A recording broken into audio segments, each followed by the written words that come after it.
नमस्कार मित्रांनो पीक विमा भरण्यासाठी आता मुदतवाढ ही देण्यात आलेली आहे। कोणतेच शेतकरी पीक विम्यापासून वंचित राहू नये, सर्व शेतकऱ्यांनी आपल्या पिकाचा पीक विमा हा भरायचा आहे। यासाठी केंद्र शासनाने आता पीक विम्याची जी मुदत आहे तर ही वाढवलेली आहे। त्या संदर्भात शासन निर्णय सुद्धा घेण्यात आलेला आहे। तर मित्रांनो, सविस्तर माहिती काय आहे ते आपण या शासन निर्णयामध्ये पाहणार आहोत।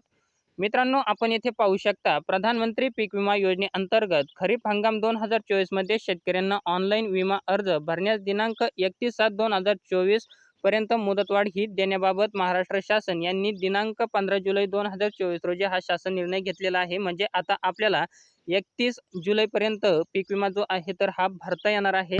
सविस्तर माहिती काय देण्यात आलेली आहे तर ते सुद्धा आपण या ठिकाणी थोडक्यात पाहणार आहोत। केंद्र शासनाच्या मार्गदर्शक सूचनानुसार प्रधानमंत्री पीक विमा योजना खरीप हंगाम 2023 ते रब्बी हंगाम 2025-26 मध्ये अधिसूचित क्षेत्रातील अधिसूचित पिकांसाठी राज्यात राबवण्यास दिनांक 26/6/2023 रोजीच्या शासन निर्णयान्वये मंजुरी ही देण्यात आलेली आहे। या योजनेअंतर्गत खरीप हंगाम 2024 करिता सहभागाची अंतिम मुदत ही दिनांक 15/7/2024 अशी निश्चित करण्यात आलेली आहे। तथापि शेतकऱ्यांना या योजनेत सहभागी होण्यासाठी येणाऱ्या अडचणी विचारात घेऊन योजनेच्या सहभागासाठी पुरेसा कालावधी उपलब्ध करून देण्याच्या उद्देशाने केंद्र शासनाने संदर्भ क्रमांक 2 येथील पत्रान्वये दिलेल्या मान्यतेनुसार अनुसरून प्रधानमंत्री पीक विमा योजना खरीप हंगाम 2024 मध्ये शेतकऱ्यांना ऑनलाईन विमा अर्ज भरण्यास दिनांक 31/7/2024 पर्यंत मुदतवाढ ही देण्यात येत आहे। तथापि सदरच्या कालावधीत जास्तीत जास्त शेतकरी सहभागी होण्यासाठी संबंधित विमा कंपनीने आवश्यक ती प्रसिद्धी व प्रचार मोहीम राबवावी।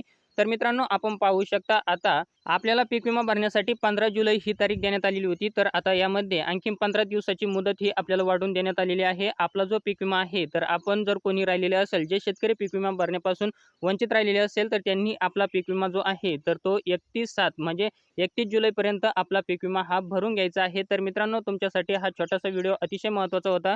तुम्हाला जर हा व्हिडिओ आवडला असेल तर चॅनलला लाईक, शेअर, सबस्क्राईब नक्की करा। पुन्हा भेटूया अशाच एका नवीन व्हिडिओमध्ये। तोपर्यंत धन्यवाद मित्रांनो। जय हिंद, जय महाराष्ट्र।